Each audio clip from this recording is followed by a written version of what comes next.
My name is Guy. So working out isn't just for my physical well-being. It also helps me unblock emotions. Emotions that, if left blocked, could cause me to become sick.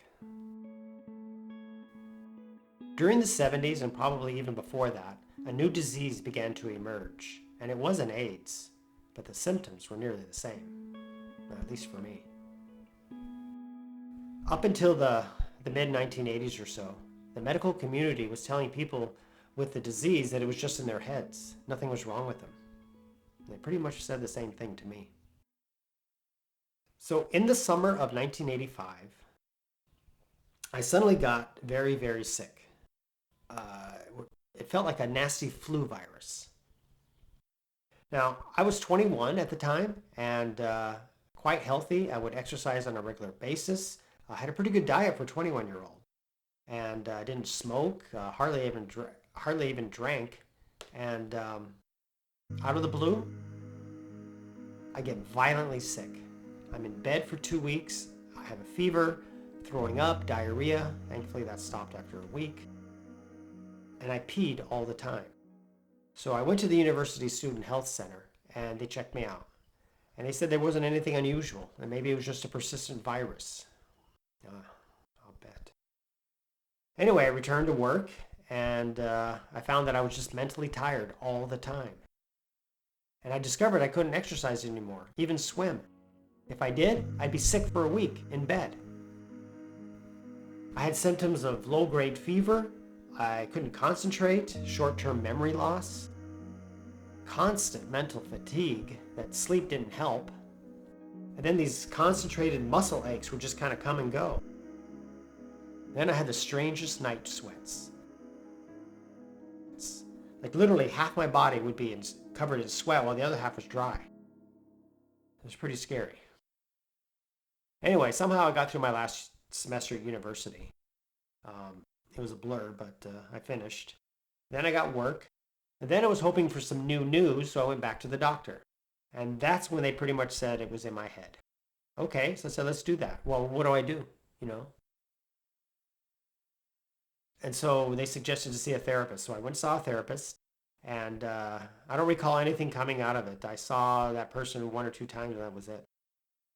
So I kind of carried on and just started to get depressed.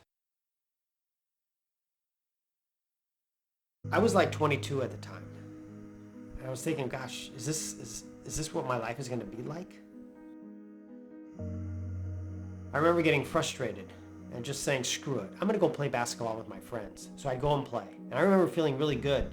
And I was thinking, wow, maybe this thing is gone. But right after the game, about an hour later, the symptoms would return.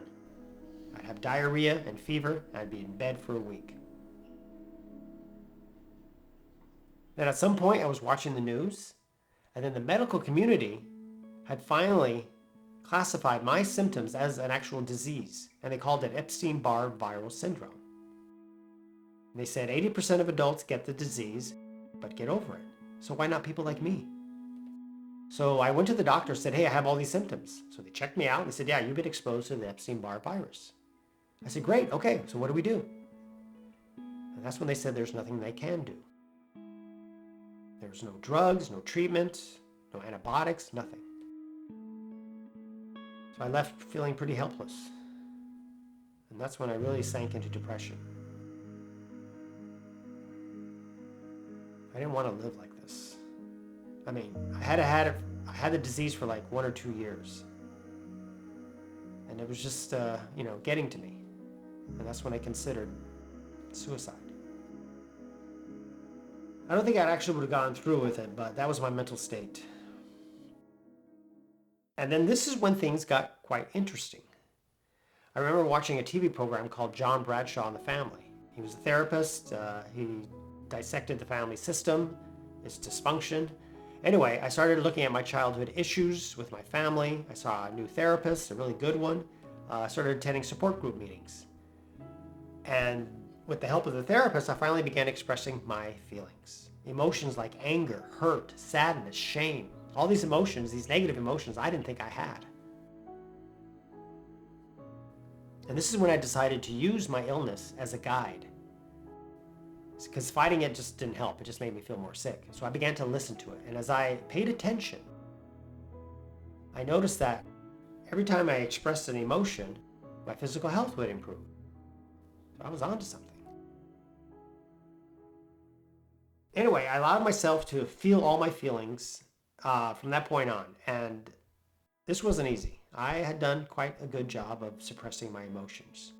With the help of my therapists, we're finding out why. It was clear that I had been abused as a child, mentally, physically, emotionally, and even sexual abuse. So as I began to release all that pain, my health would improve. And there was something else that I had blocked. The fact that I was gay. And I remember when I finally accepted being gay, I remember feeling this like huge weight lift off my shoulders. And it was like, oh my God, what a relief. And I noticed my health had improved at the same time. So I continued to feel better and express my feelings. Then I remember the medical community, they changed the name to chronic fatigue syndrome. So I remember thinking, well, you know what? I think they should call it emotional disease or something like that. Because that's what it was. It was a disease of unexpressed emotions, at least for me. So about 10 years after, I actually started feeling like, wow, I think I could exercise again. I just feel that good. So I dove right in, pretty much scared that I would relapse, but I just went right into a pool and I started swimming. And afterwards, I just waited. And no symptoms, no illness. Oh my gosh, I was psyched. I joined a swim team after, and then I continued to swim with swim teams for over 20 years. And in 2010, I was ranked 14th in Canada for the 200-meter butterfly. I'm not kidding. It's pretty cool. I picked up running, just starting letting myself go. And then I picked up cycling, and I was just thrilled. Anyway, time went on, and in 2007, I probably faced one of my biggest challenges. I had decided to join a charity ride in which we cycled from Toronto to Montreal, which is 600 kilometers, in 6 days with no rest day. Yeah. Well, I did the ride, and I remember it was very difficult. And when I arrived in Montreal, I just burst into tears. Wow. And then I had this sensation right in the middle of my forehead. And I realized I did something I didn't think I could do. And I know that belief came from being sick with CFS for so long. So I just kind of shattered that. So I did the ride again, and this time it was much easier. And then I did it a third year, and that time it was too short. So the fourth year, I did the ride again, and then I loaded my bike with my gear and continued on my own, and I did 1,240 kilometers in 2 weeks. That's how far I've come after living with this chronic fatigue syndrome. Now I live with my life with gratitude. And I don't take my health for granted. I continue to feel all my feelings. And if I don't, my body now kind of sends me a little signal. I was like, oh, and it tells me, oh, I'm ignoring something. So then when I tune in, it's like, okay, oh, that's what that is. And I feel it. I suddenly feel so much better, and it passes so much quickly. And I recently went to New Zealand, had a great time. I climbed the tallest mountains and I cycled the steepest hills with all my loaded gear, and it was amazing. So I'm still in awe of what I can do now after living for 56 years.